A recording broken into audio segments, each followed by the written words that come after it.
राधे राधे दोस्तों, चलिए शुरू करते हैं यम गीता का वर्णन विष्णु पुराण का 36वां अध्याय, जिसमें श्री मैत्रेय जी कहने लगे, मैंने आपसे जो पूछा वह आप मुझे बतला चुके हैं। अब कृपा करके आप मुझे वह कर्म बतलाइए जिसको संपन्न करने से यानी कि पूरा करने से मानव यमराज के वशीभूत नहीं हो सकता। यही आपसे जानने की मेरी इच्छा है।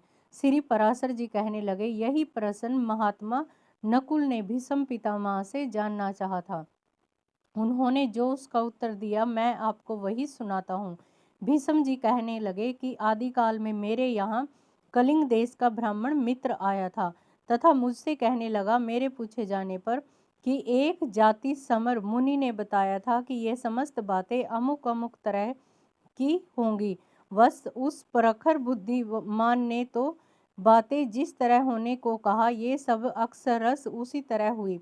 इस तरह उसमें श्रद्धाभाव होने के कारण उससे मैंने कुछ अन्य प्रश्न पूछे तथा उसने बताया कि जो घमंड और माया से परे रहता है उनके मन में सदा विष्णु भगवान विराजते हैं।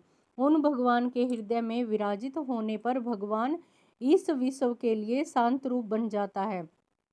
उसी तरह जिस तरह नए साल वृक्ष अपनी सुंदरता से ही अंदर भरे हुए अत्यंत सुंदर पार्थिव शरीर रस को प्रकट कर देता है।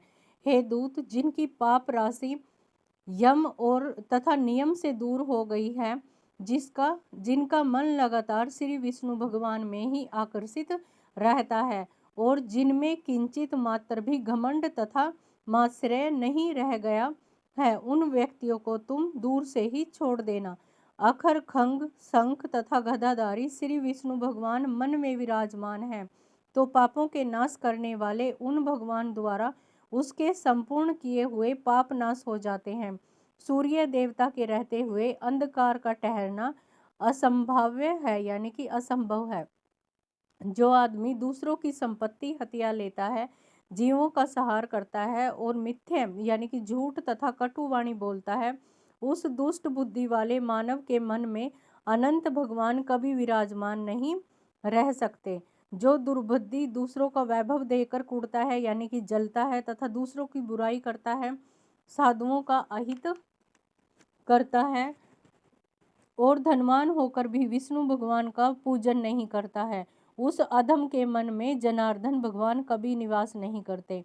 जो नीच अपने सुहृद भाई बंधुओं, पत्नी पुत्र बेटी माँ बाप और भूत स्वर्ग के प्रति धन की तृष्णा रखता है, उसको भगवान का भक्त कभी न समझना चाहिए। जो पापाचारी असत कर्मों में रत रहता है, नीच व्यक्ति का संग करता है, वह प्रतिदिन पाप कर्मों के बंधनों से बंधता चला आता है। वह मानव रूप पशु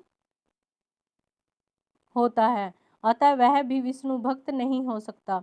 हृदय में भगवान अनंत के बसने से जिनकी ऐसी बुद्धि हो गई है कि वे ऐसा विचारने लगे हैं कि यह समस्त प्रपंच तथा मैं एक परम पुरुष परमात्मा विष्णु ही है, उनको तुम दूर से छोड़कर आ जाना।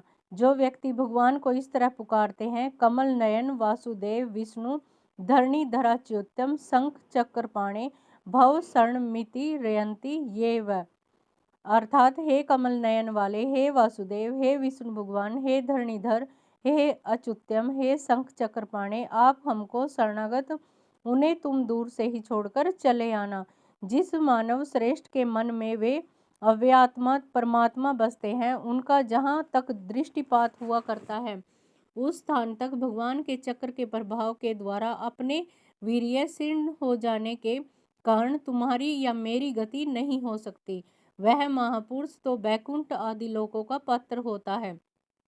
कलिंग कहने लगा, हे गुरुवर, पुत्र धर्मराज ने अपने दूतों को उपदेश देने के लिए ऐसा कहा। मुझे यह प्रसंग उस जाति समर मुनि ने बतलाया था। मैंने यह समस्त कथा तुम्हें सुना डाली है। श्री भीष्म जी कहने लगे, हे नकुल, आदि काल में कलिंग देश से आने वाले उस महान आत्मा वाले ब्राह्मण ने प्रसन्नचित हो मुझको यह सब बात बतलाई थी। वह समस्त प्रसंग मैंने तुम्हें अक्षरश सुना दिया, जिसका तात्पर्य यह है कि जीव का रक्षस इस भवसागर में विष्णु भगवान के अतिरिक्त कोई नहीं है। जिस व्यक्ति का ध्यान भगवान में निरंतर लगा रहता है, यम के दूत, यम का पास, यम दंड या यम की यातना कुछ भी उसका अहित नहीं कर सकते। श्री पराशर जी कहने लगे, हे मुनिवर, तुम्हारे प्रश्न के उत्तर में जो यम ने दूतों से कहा था वह संपूर्ण वृत्तांत मैंने तुमको ठीक प्रकार से सुना दिया। अब तुम और क्या सुनने की इच्छा रखते हो सो मुझसे निसंकोच कहो। अगर आपको ये वीडियो अच्छी लगी है तो इसको लाइक एंड सब्सक्राइब कीजिए। मिलते हैं नेक्स्ट वीडियो में।